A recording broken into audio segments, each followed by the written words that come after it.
आता साकुरीत नव्याने सुरू झालं एथर एनर्जी या जगप्रसिद्ध बॅटरीवर चालणाऱ्या दुचाकी वाहनाचं उत्तर अहिल्यानगर जिल्ह्याचे अधिकृत वितरण।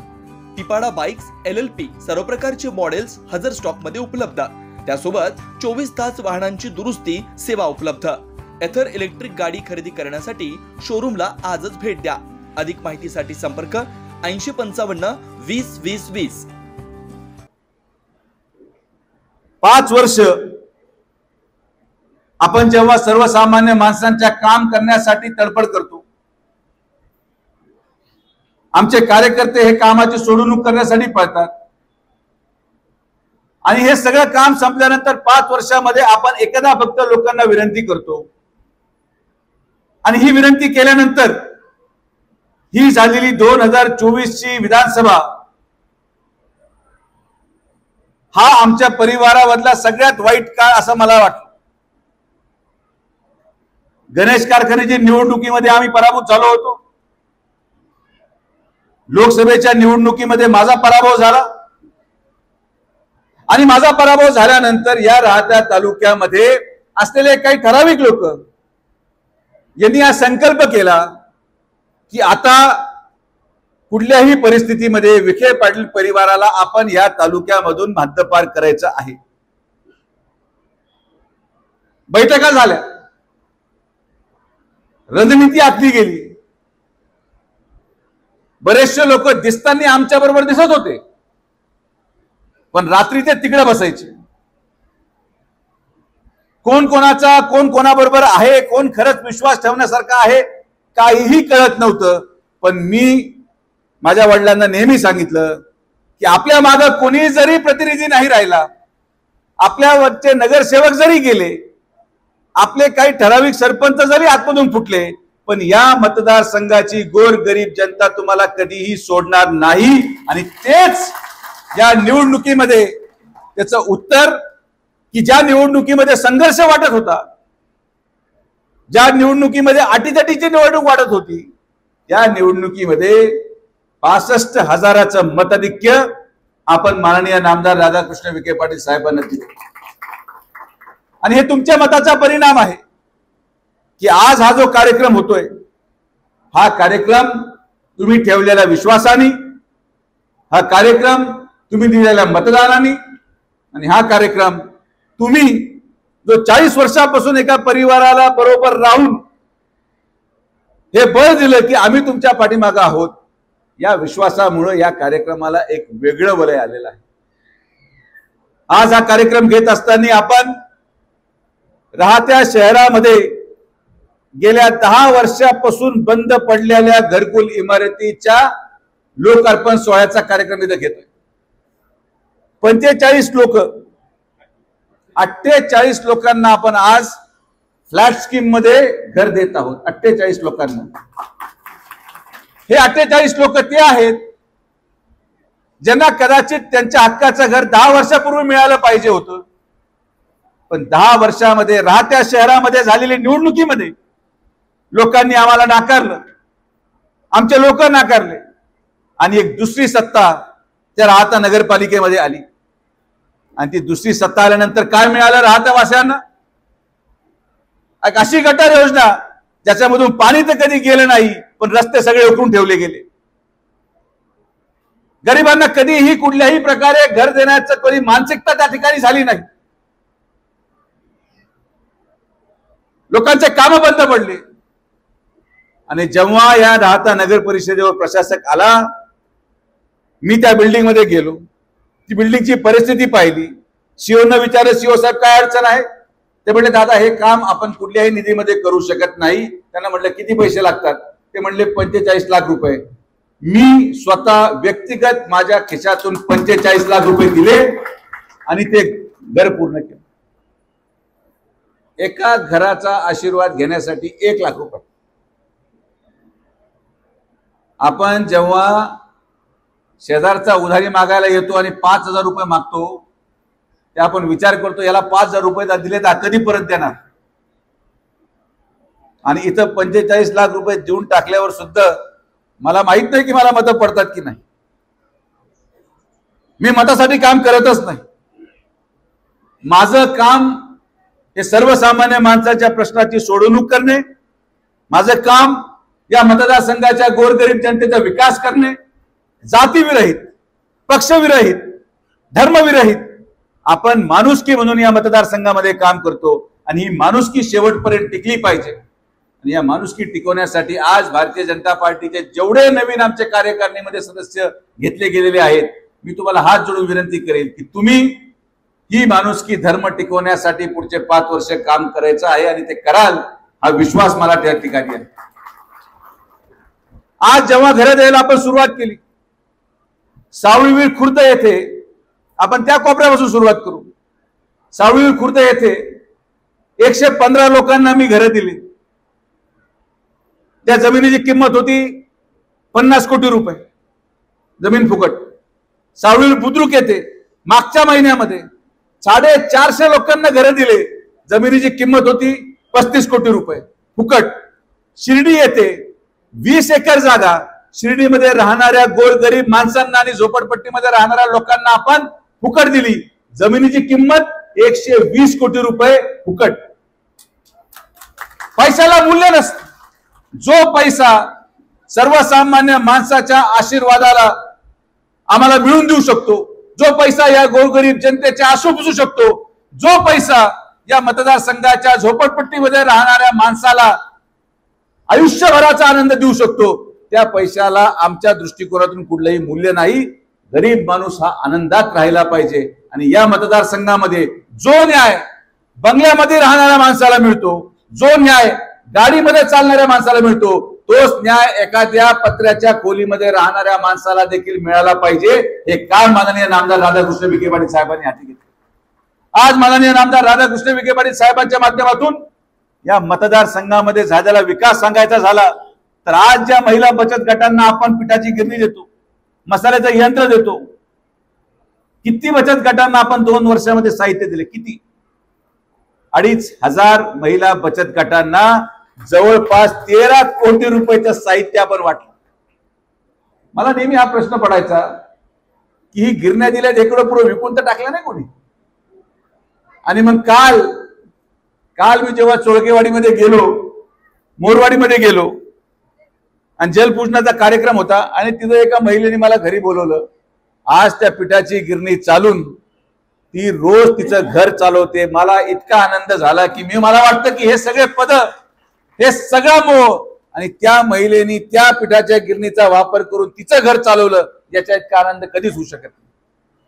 पद येतात जातात, लोक मोठे होतात, कोणी नगराध्यक्ष होईल, कोणी माजी होईल, कोणी सरपंच होईल, कोणी माजी होईल। माझ्या दृष्टिकोनातून पदाला महत्व नाही। आपल्याला काम करत असताना त्या कामाचा उपयोग आपण गोरगरीब जनतेसाठी करावा। आणि म्हणून जेव्हा आपण शेवयाच्या मशीन वाटल्या, मला अपेक्षित होतं की एक तरी बचत गट मला दिवाळीला शेवया कोरड्या आणून देईल, पण कोणीही दिलेली नाही, कोणीही दिलेली नाही। फक्त कार्यक्रमाला हो हो म्हणतात, पण ते माझ्याकडे कधी पोहोचले नाही। आणि म्हणून मला वाटलं की मशीनचं काय होतं आणि आपण प्रत्येक वेळेस काही नव्या गोष्टी करायचा प्रयत्न करतो। आपण शेवयाचं मशीन दिलं, त्याच्यानंतर पिठाची गिरणी दिली, आपण मसाला काढायचं यंत्र दिलं आणि आज या कार्यक्रमाच्या माध्यमातून एक नवा उपक्रम आपण सुरू करतोय की आपण 5 लाख रुपयाचं पापड बनवणारं मशीन हे महिला बचत गटांना आज या कार्यक्रमाच्या माध्यमातून द्यायला सुरू करत आहोत। हे मशीन मी स्वतः जाऊन निवडलं, त्याचा अभ्यास केला आणि तासाला जवळपास 20 किलो पापड निघतात असं मशीन आपण इथं आज बचत गटांना देतोय। मला परत तीच अपेक्षा आहे की कधी जेव्हा याच्यातून पापड निघतील, लग्नाच्या समारंभामध्ये एकामेकीच्या डोक्यावर फोडण्यापेक्षा ते तुम्ही मला घरी पोच कराल, एवढी माझी माफक अपेक्षा आहे। मी महाराष्ट्रातला पहिला लोकप्रतिनिधी असेल जो जनतेकडून काहीच मागत नाही। आपण काय मागितलं? कुरड्या, पापड आणि शेवया। तुमच्या भरोश्यावर मी बसलो, म्हणजे माझ्या घरी तयारी केली नाही आणि तुम्ही दिलं नाही। त्यामुळे माझ्यासारख्या माणसाची अडचण समजून घ्या, तुम्ही दिलेला शब्द पाळा आणि नसेल त्यावर तर मला माझ्या बायकोला तयार करायला लावायला, याच्या पलीकडे दुसरा मार्ग निघू शकत नाही. आज या कार्यक्रमाच्या माध्यमातून हे सगळं मिळणारं साहित्य आणि राहत्या तालुक्याचा विकास आपण एकत्रित करण्याचा प्रयत्न करत आहोत. माझा विरोधकांना प्रश्न आहे की तुमच्याकडे प्रचाराचे मुद्दे काय आहेत, काय आश्वासनं तुम्ही सर्वसामान्य जनतेला देणार आहात. आणि म्हणून या आश्वासनाला बळी न पडता पुढच्या 5 वर्षामध्ये आता मी 2 गोष्टी करायच्या ठरवल्या. एक, की या राहत्या तालुक्याच्या प्रत्येक कोपऱ्यामध्ये पुढच्या 2 वर्षामध्ये, पुढच्या 3 वर्षामध्ये आपल्या राहत्या तालुक्याचा एकही कोपरा शेतीच्या पाण्यापासून वंचित राहणार नाही, हा शब्द डॉक्टर सुजय विखे पाटील तुम्हाला आज या जलसंपदा मंत्र्यांच्या माध्यमातून माननीय मुख्यमंत्री देवेंद्र फडणवीस साहेब असतील, उपमुख्यमंत्री माननीय एकनाथ शिंदे साहेब असतील, अजितदादा पवार साहेब असतील, आपण दिलेलं हे पद या जलसंपदा विभागाचा परिणाम पहा की मागच्या 6 महिन्यामध्ये निळवंडे कालव्याचं पाणी प्रत्येक गावामध्ये आपण पोहोचून दाखवलं. जे लोक आमचं हसू करत होते की हे पाणी पोहोचू शकत नाही, जेव्हा लोक माझ्यावर हसतात तेव्हा मला फार आनंद होतो, कारण की मी ते काम करून दाखवल्यानंतर त्यांच्या मनामध्ये निर्माण झालेली भावना ही फार वेगळी असते. असं कुठलंही काम नाही जे अशक्य आहे. काम करायची मानसिकता पाहिजे, खर्च करायची दानत पाहिजे आणि खर्च करून आपण गोरगरीब जनतेला न्याय देण्यासाठी रात्रंदिवस झटण्याचा जो प्रण विखे पाटील परिवाराने उचललेला आहे, माननीय नामदार राधाकृष्ण विखे पाटील साहेबांच्या मार्गदर्शनाखाली तो आपण आज आणि भविष्यामध्ये देखील पूर्ण करणार आहोत. तर एक, आपण पाणी देणार आहोत आणि दुसरं सगळ्यात महत्वाचं काम की पुढच्या 5 वर्ष अखेर होईपर्यंत या मतदारसंघाला आपण पूर्णपणे गुन्हेगारीतून मुक्त करणार आहोत. एकही गुन्हेगार या राहत्या तालुक्यामध्ये आपण शिल्लक ठेवणार नाही. शिर्डी साफ करायला सुरू केली, आता कुठे बातमी येते, येणार नाही. आता राहत्याचा नंबर आहे, राहता झाल्यावर अस्तगावचा नंबर आहे, अस्तगाव झाल्यानंतर साकुरीचा नंबर आहे. कोणीही व्यक्ती जो मटकाचा धंदा करतो, अवैध दारूचा धंदा करतो, गांजाचा धंदा करतो, बंदुकीचा धंदा करतो, तो माझ्या बरोबर माझा कार्यकर्ता जरी असेल जुन्या काळाचा, तरी सुद्धा सुजय विखे पाटील त्याला पकडून ठोकल्याशिवाय राहणार नाही, हा शब्द मी तुम्हाला देतो. मी मतासाठी लाचारकी आता पत्करायची सोडलेली आहे. मला नको या लोकांचे मत जे दारूचा धंदा करतात, मला नको या लोकांचे मत जे आमच्या माता भगिनींना सुरक्षित ठेवण्यासाठी अडचणी आणतात, मला नको अशा लोकांचे मत जे मुलींच्या शाळा सोडल्यानंतर तिकडे बाहेर मोटरसायकलीने फिरतात. आणि म्हणून स्वाधीन गाडेकर, मी तुम्हाला आदेश देतो की जे लोक शाळा सुटल्यानंतर पोरं तिथं दिसतात, तुम्ही माझ्याकडे तक्रार घेऊन यायची नाही, पहिला बंदोबस्त करा आणि मग मला वाचवण्यासाठी विनंती करा, तर मी तुम्हाला वाचवणार. काही ठिकाणी आपल्याला कायदा हातात घ्यावाच लागणार. काही ठिकाणी ज्या गोष्टी महिलांच्या सुरक्षेसाठी असतील आणि आपण तो स्वप्न पाहतो आणि तो दिवस सुद्धा येणार.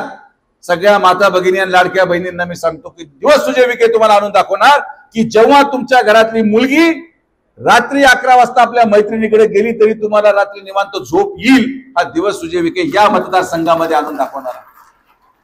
पोलीस प्रशासन कारवाई करते, पोलीस प्रशासनाच्या माध्यमातून आपण अनेक गोष्टी आता बंद पाडायचा प्रयत्न केला. अनेक लोकांना असं वाटत होतं की आमच्याशिवाय होणार नाही, त्यांचा गैरसमज आपण या विधानसभेमध्ये दूर केला. आणि म्हणून या विधानसभेचं वैशिष्ट्य असं होतं की मी कोणाच्याच चुकीच्या व्यक्तीच्या पाया पडायला गेलो नाही, मी एकाही विरोधकाच्या घरी मत मागायला गेलो नाही, कारण की मीही ठरवलं होतं की या निवडणुकीमध्ये मलाही पाहायचंय की लोकांना खरंच आमची गरज आहे का, लोक खरंच आमच्या कामाची पावती देतात का. आणि या मतदानातून आपण सगळ्यांनी हे सिद्ध केलं की आम्ही काही जरी झालं तरी विखे पाटील परिवाराला सोडणार नाही. आणि मी तुम्हाला खात्रीशीर सांगतो की हा तुम्ही ठेवलेला विश्वास, हा विश्वास शेवटच्या श्वासापर्यंत या विश्वास पूर्ती करण्यासाठी मी माननीय नामदार राधाकृष्ण विखे पाटील साहेबांच्या माध्यमातून आमच्या संघटनेचा प्रत्येक कार्यकर्ता हा रात्रंदिवस झटून काम करणार. आपल्या माता भगिनींच्याच मागणी अनुसार आपण 12 ते 16 ऑक्टोबर मध्ये परमपूज्य प्रदीप मिश्राजींचं शिवपुराण कथेचं आयोजन आस्तगाव येथे केलं, कारण की मला प्रत्येक माता भगिनी त्या भरत. किती लोक शिवपुराण पाहतात करतात? हात वरती करा सगळे. बस. मी कुठेही गेलो का, दादा तेवढं प्रदीप मिश्रांना आणा, दादा तेवढं प्रदीप मिश्रांना आणा. मला उमजाना म्हटलं कसं करायचं. मग शेवटी मी गेलो, महाराजांना भेटलो. त्यांची तारीख 2 वर्ष मिळणं शक्य नव्हती, पण माझा काही वशिला होता तो मी वापरला आणि मग महाराजांनी कशी तरी ती तारीख 12 ते 16 ऑक्टोबर काढून दिली. आपण पुढच्या आठवड्यामध्ये या महिन्याच्या अखेर या शिवपुराणचं वैशिष्ट्य 2 राहणार किंवा 3 राहणार. एक, हे शिवपुराण कथा या महाराष्ट्रातली आणि देशातली सगळ्यात मोठी शिवपुराण कथा म्हणून तुम्हाला आम्ही या ठिकाणी करून दाखवणार. 2, या शिवपुराण कथेमध्ये जेवढ्या माता भगिनींना सहभागी व्हायचं असेल तेवढ्या आपल्या शिर्डी विधानसभा आणि राहत्या तालुक्याच्या माता भगिनींनी आम्ही नाव नोंदणी सुरू केल्यानंतर नाव नोंदणी करावी. प्रत्येक शिर्डी विधानसभा आणि राहत्या तालुक्याच्या माता भगिनींना VIP पास मिळणार आणि आमच्या बहिणी सगळ्या पुढे बसवल्या जाणार. हा शब्द तुम्हाला मी या ठिकाणी. नाहीतर वैजापूरला जाऊन पार मंडपाच्या पाठीमाग, पुण्याला जाऊन पार मंडपाच्या पाठीमाग. हे आपलं तालुका आहे, आपला गाव आहे आणि आपली बहिणी पुढेच बसणार. त्यामुळे ही माझी जबाबदारी आहे, पण नोंदणी केल्याशिवाय मी तुम्हाला मदत करू शकणार नाही. आणि 3, या 5 दिवसाच्या सोहळ्याला या राहता तालुक्याच्या शिर्डी विधानसभेच्या महिला बचत गटाच्या माध्यमातून तयार झालेल्या प्रत्येक गोष्टीचं प्रदर्शन, स्टॉल तिथं मोफत आपण लावणार आहोत. आणि म्हणून एक अनोखा संगम आपण करायचा प्रयत्न करत आहोत, ज्याने की आपल्याला धार्मिकतेची जोड, व्यवसायाच्या माध्यमातून बचत गटांना सक्षम करून महिलांना आर्थिक उत्पन्न निर्माण करायची जोड, आणि आमच्या स्वयंसेवकांच्या माध्यमातून आपण नवीन मुलं पुढे आणू इच्छितो. जे मुलं कधी पुढे येऊ शकले नाही, ज्या मुलांना या संघटनेमध्ये काम करायची इच्छा आहे पण काही ठराविक लोकांच्या चेहऱ्यामुळे पुढे येऊ शकले नाही, जे लोक खरं तर त्यांच्या कुटुंबाने मागच्या 30 वर्षामध्ये आमच्या परिवाराला सोडलं नाही पण आमच्या ठराविक पुढाऱ्यांमुळे ते लोक पुढे येऊ शकत नाही, अशा सगळ्या लोकांना स्वयंसेवक म्हणून आपण पुढे आणणार आहोत. या मतदारसंघातला प्रत्येक माणूस हा नेतृत्वाशी जुळायला पाहिजे. राहत्या तालुक्याची ओळख, राहत्या शहराची ओळख फक्त 2 लोक असू शकत नाही. शिर्डी विधानसभेची ओळख फक्त 5 घरं असू शकत नाहीत. जर आज नामदार राधाकृष्ण विखे पाटील साहेब या मतदारसंघामध्ये मंत्री आहेत तर त्यांचा मंत्री बनवण्यासाठी ज्या ज्या घरांनी योगदान दिलं त्या घराचा तितकाच अधिकार आहे जेवढा या राहत्या शहराच्या नगरसेवकाचा आहे, या राहत्या शहराचा नगराध्यक्षाचा आहे. आणि म्हणून आपल्या दारावर कोणीही VIP नाही. प्रत्येक माणसाला ते स्वातंत्र्य स्वाहित्य आपण देतो की तुम्ही या, तुमचे काम करून घ्या आणि आपण मिळून एक परिवार म्हणून आपल्याला राहायचं. आणि म्हणून माझ्या सगळ्या लोकांना विनंती आहे की सामान्य माणसाला आमच्यापर्यंत येऊन देत चला, सामान्य माणसाला आमच्या जवळ येऊन देत चला. आणि मी तुम्हाला गंमत सांगू का, एखादा चेहरा मला जर 2 वर्षापेक्षा जास्त दिसला ना तर त्याचं तिकीट कट झालं म्हणून समजायचं. आपले काम करा. म्हणजे एखाद्या घरावर भेटायला गेलो की तो घराचा माणूस पाठीमागच राहतो, बाकीचीच गर्दी इतकी आहे की ज्याला भेटायला आलो तो किचन मध्ये. मी पुढारी नाही, मी खासदार नाही, मी आमदार नाही, मी मंत्री नाही. साहेब आल्यावर ते करा ना, मला मोकळं सोडा, मला गोरगरीब जनतेमध्ये जाऊ द्या. मला प्रत्येक घरावर जायचंय, प्रत्येक वस्तीवर जायचंय, प्रत्येक पांदीवर जायचंय आणि लोकांमध्ये मिसळून त्यांचे प्रश्नाची सोडवणूक करून सर्वसामान्य माणसाला या मतदारसंघामध्ये काम करायची संधी आहे. सर्वसामान्य माणसाला या मतदारसंघामध्ये सरपंच व्हायची संधी आहे. सर्वसामान्य माणसाला या मतदारसंघामध्ये नगरसेवक व्हायची पण संधी आहे. हे तुम्हाला येणाऱ्या कालावधीमध्ये सुजय विखे निश्चित करून देणार, हा शब्द मी तुम्हाला देतो. आणि पदासाठी भांडू नका. तुम्ही नगरसेवक झाले काय आणि नगराध्यक्ष झाले काय, पैसे मलाच द्यायचे, रस्ते मलाच करायचे, पाणी मलाच द्यायचं, DP मलाच द्यायचं, मग कशाला भांडता. खुर्ची येते जाते, खुर्ची कधी कायम नाही. खुर्चीला चिटकून बसू नका. खुर्च्या सोडून द्या आणि नव्या पिढीला त्या खुर्च्यांवर बसवण्यासाठी, नव्या लोकांना त्या खुर्चीवर बसवण्यासाठी संधी निर्माण करा. सगळेच नगरसेवक झाले पाहिजे. काय हरकत आहे? दशरथ तुपे सारखा माणूस ज्याचं कधी राजकीय महत्वाकांक्षा नव्हती, तो फक्त माझ्या कार्यक्रमाला यायचा, मला शॉल घालायचा आणि माझ्या नारळ उचलून घेऊन जायचं. नावी समाजाचा व्यक्ती ज्याचा घरीमध्ये कधी राजकारणाशी संबंध नाही, त्याला आपण नगरसेवक केलं. आणि हेच या राहत्या तालुक्याचं वैशिष्ट्य आहे की गोरगरीब माणूस जो कष्टकरी असेल त्याला संधी देण्यासाठी आपण काम करणार आहोत. आणि म्हणून आपल्याला येणाऱ्या कालावधीमध्ये हे सगळेजण या प्रभामध्ये घेऊन, प्रत्येक कानाकोपऱ्याचा माणूस प्रभामध्ये घेऊन आपल्याला या तालुक्याचा विश्वास जो या तालुक्याने मागच्या काही कालावधीमध्ये आपल्यावर दाखवला, ते विश्वासाला सार्थ ठरेल असंच काम आपल्याला करायचंय. अनेक योजना अजूनही आम्ही तुमच्यापर्यंत पोहोचवण्याचा प्रयत्न करणार आहोत, कारण की योजना असंख्य आहे. आदरणीय प्रधानमंत्री नरेंद्र मोदींच्या नेतृत्वाखाली देशामध्ये रोज एकी नवी योजनेची घोषणा होती. लोकांचा अभ्यास कमी पडतो, पण मोदी साहेबांच्या योजना संपायला तयार नाहीत. आणि म्हणून केंद्रामध्ये आपलं सरकार आहे, राज्यामध्ये आपलं सरकार आहे, पालकमंत्री आपला आहे, आमदार आपला आहे. त्यामुळे आपल्याला काळजी करायचं काही कारण नाही. आपण सक्षम पद्धतीने पुढच्या 5 वर्षाचा हा राजकीय प्रवास, विकासाचा प्रवास हा एकत्रितपणे आपण आपल्या मतदारसंघामध्ये करू, हा विश्वास तुम्हाला या ठिकाणी व्यक्त करतो. आपण सर्वजण आलात, सगळ्यांचे मनापासून आभार. ज्या महिला बचत गटांना आपण साहित्य देतोय त्याचा वापर योग्य पद्धतीने आपण कराल. आणि अजून आम्ही या शिवपुरांच्या नियोजनामध्ये जेव्हा बैठक घेऊ, माझ्या डोक्यात एक संकल्पना आहे. ती संकल्पना जेव्हा आम्ही आमच्या घरात चर्चा केल्यानंतर आपण सांगू की या शिवपुराण कथेला येताना काय आपल्याला अजून केलं पाहिजे, काय अजून नाविन्यपूर्ण करता येईल. यासाठी मी सगळ्या स्वयंसेवकांची मीटिंग, ज्यांची नोंदणी स्वयंसेवक म्हणून झालेली आहे, त्यांची मीटिंग घेणार आणि आपण त्या मीटिंगच्या माध्यमातून चांगलं भव्य नियोजन आणि आपल्या सगळ्यांचे आशीर्वाद या शिवपुराण कथेला मिळतील हा विश्वास या ठिकाणी व्यक्त करतो. आपण सर्वजण आल्याबद्दल परत एकदा सगळ्यांचे मनापासून आभार. जय हिंद, जय महाराष्ट्र, जय श्रीराम.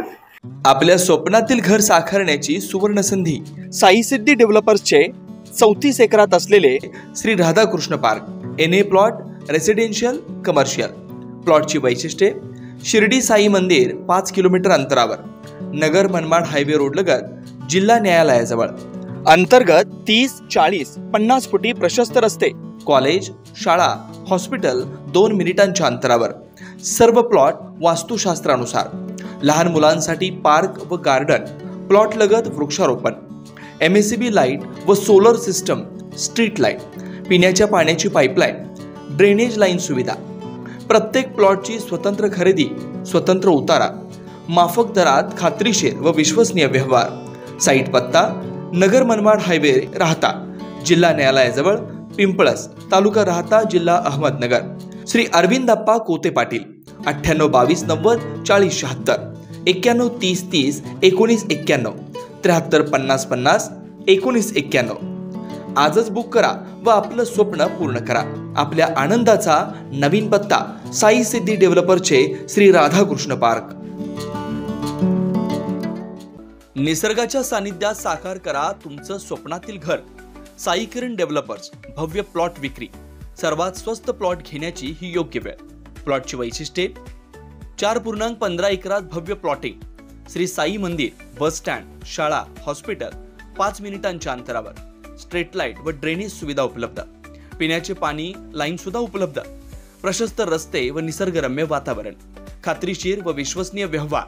मग वाट कसली पाहताय? लगेच बुक करा आणि निश्चिंत रहा. आमचा पत्ता: शिर्डी साकोरी शिव, काचमंदिर रोड, परिक्रमा मार्ग, साकोरी. मोबाईल नंबर: श्री प्रभाकर उर्फ गिरू भाऊसाहेब बावके पाटील, 98 50 39 51 14. श्री रमेश दादा शिरकांडे पाटील, 80 10 22 12 13. श्री बबन दादा शिरकांडे पाटील, 99 22 36 38 95. श्री पांडुरंग तुपे, 98 81 32 64 64. श्री हर्षल बाळासाहेब बावके पाटील. श्रीराम पार्क, राहता शहरात प्रथमच स्वतंत्र पाण्याची व्यवस्था देणारं एकमेव 15 एकर भव्य NA प्रकल्प. NA प्लॉट्स खरेदी सुरू. मोजकेच प्लॉट शिल्लक. तसेच कर्ज सुविधाही उपलब्ध. प्लॉटची वैशिष्ट्ये: अंतर्गत 50 फूट व 30 फूट रस्ते, street light, garden, jogging track, आकर्षक लँडस्केपिंग, स्वतंत्र ड्रेनेज लाईन, सर्व सुखसोयी, नयनरम्य परिसर. मग आजच प्लॉट बुक करा. 9623 89 91 91, 9623 65 91 91. साईट पत्ता Nagar Manmad road, hotel Red Chilli समोर, राहता, जिल्हा अहिल्यानगर.